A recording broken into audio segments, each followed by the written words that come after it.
use the killer instinct too. Braum is also quite good in the team fights. Breaking projectiles, you can get in front of Varus. The crowd, again booing the Karma pick. And Let's go! Now we are talking. Cloud9, eternally the memers. Yeah. They put the Karma up just to tilt the crowd. Switch it over to the Clay. I mean, I was going to give him the benefit of the doubt, but if you lock in Karma top when you just went Sejuani and you have the ability to go for this aggressive 2v2, you would be trolling. Definitely will be a top triangle Sejuani this time around. Both solo laners are the ideal partners for this champion. Permafrost will stack up so quickly. Now, this is really interesting to me. You know, I am expecting this Vladimir to actually go to Jensen. But that being said, Kled is an incredibly strong matchup into the Vladimir. I am not sure if Niski has prepared his Kled, if he would be comfortable to actually play it, or if they would be comfortable to lane swap around and have the Kled actually kind of chasing the Vladimir around the map. Because that matchup is very, very good. It's one of the best early game matchups for Kled. Yeah, both Aatrox and Vladimir, healing-based champions. Very hard to deal with, especially with the new added grievous wounds to the bear trap on a rope for Kled. And the tether actually goes through the pool for Vladimir, which is one of the most difficult parts. So you have to actually pre-pool the tether every time, or you will so heavily lose these trades. And as expected, it is going to be a mid lane Vladimir here for Jensen, but I'm so interested to see, will Cloud9 actually look for a lane swap? Or are they going to be comfortable just playing matchups as TeamLiquid wants them? Because Kled really is so difficult, and we have seen Kled mid, you know, played in the LPL, as well as some of the other leagues around the world. These mid laners are staying in very similar roles. Bottom lane, though, Svenskeren making an early pass on the Tom Kench lane. CoreJJ is the target. They know he's able to just gobble Doublelift up and keep him safe. Doublelift is devoured for now, but he's going to be taken down. First blood, Cloud9 gets the low cooldowns on the transfusion. So Niski should have a plenty good time here in this mid lane, but it's jungler versus jungler in the brush. Xmithie's going to be stunned up immediately. Niski makes his way over, and Xmithie falls. And this time it is in game one, but this time Cloud9 was ready and CoreJJ's in trouble. Cloud9's ready in the bottom lane now too. Thick skin can still be proc down here. CoreJJ's still going to be worn down. Backup could be coming in from the river, but Svenskeren won't go any further. But top side, TeamLiquid gets on the board. Xmithie gets some revenge right there. They take down top side. Bottom side, C9 dive. Four-man dive potentially coming in here now. Niski and Svenskeren ready to go. The minions are not at the turret just yet. They have to contemplate how hard they want to go here. Vanguard's edge comes out. TP's going through. CoreJJ is down, but at what cost? Svenskeren with a flash away, and Impact's now going to be taken very low. Niski falls, and Impact falls as well. Sneaky's grabbing the kill onto that one, and Jensen can do nothing.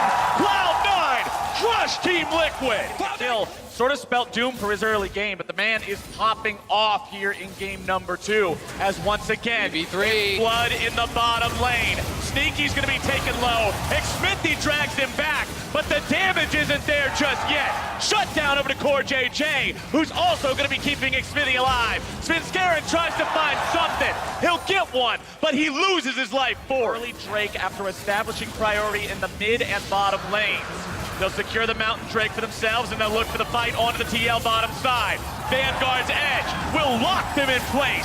CoreJJ will fall, and he'll spit up his lunch too. As you said, They might go for this dive here. Svenskeren positioning behind the tower. Xmithie hovering around and shadowing his top laner.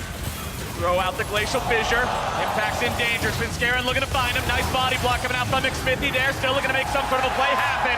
Pole's going to make it a 1-for-1. And Cloud9 is behind enemy lines. Jensen's able to make some moves onto both bottom lane members. The pop onto Sneaky. And Xmithie's in retreat from Licorice.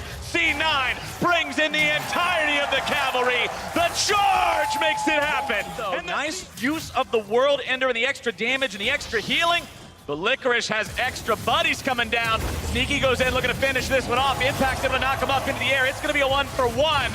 Xmithie dragging Sneaky back, taking him very low. And that's the trade. The tele was just terrible. He saw him on the minions. Well, now it's going to be more trouble for TeamLiquid as DoubleUp gets himself caught out, having to pop the summoners, getting himself away. CoreJJ is going to be taken down next. The flank has arrived, and so has Cloud9. They will evaporate TeamLiquid in front of their eyes. The turret, even with 4 members mid, they can't force everything. This is a Braum, Kai'Sa, both with QSSs. Smithy tries to go up to the top side, but Licorice isn't too worried about it here just yet. Push is going to continue. Zeyzal looking to get himself away, but he's going to be collapsed on. Stopwatch will buy the time, and TeamLiquid looking to start the fight. Health bar's going to be taken low. Sneaky's going on a killing spree, as Smithy's also about to die. The damage continues ticking, but Licorice has to get himself back over the wall. Core JJ and Devils will continue the chase, and Piercing Arrow finds his heart. TeamLiquid a much needed Niski down to 10% means it's time to get out. Core JJ is taken low. Jensen's going to be kept alive by transfusion. Sneaky goes 1-for-1 with him, and Cloud9 is still popping off. Sneaky forces the Cloud9 victory in that team fight. Oh my goodness. Behind enemy lines, drawing the turret aggro, trying to find a way to outplay this one, but I don't think there's any way out. And Smithy gets him with the chainsaw. Available, even with Niski getting jumped back. We return to live and they got a pick. The violence continues as Licorice could be in a bad spot, but Sneaky comes over the wall and Cloud9 brings in the backup. Dragon's gonna be taken by DoubleLift, but the fight still rages. Jensen drops to Sneaky, and now they're looking to bring more damage into Licorice. TeamLiquid will try to make their stand. DoubleLift taking over! And DoubleLift just slaughtered everyone! To find the pick on the TeamLiquid, but Zeyzal actually gets stunned up first. Smithy there on the front line. Glacial Fissure going to be interrupting this one. Zeyzal taken low, but not low enough. Cloud9 have got themselves the Baron, and now the charge will sound. The fight's going to be breaking out. Into the back line goes the Vladimir, but Jensen's going to be popped immediately. Impact now going to be soaking the damage. Smithy also going to be taken very low. And Cloud9 brings the storm to TeamLiquid. DoubleLift is chased down, beat down. He's going home, and Cloud9 will win the fight. The door to the base is already open, and Cloud9 will push through for a victory in Game 2. We are going to be all tied up. Game 1 was all TeamLiquid's, but Game 2, Cloud9 came to play.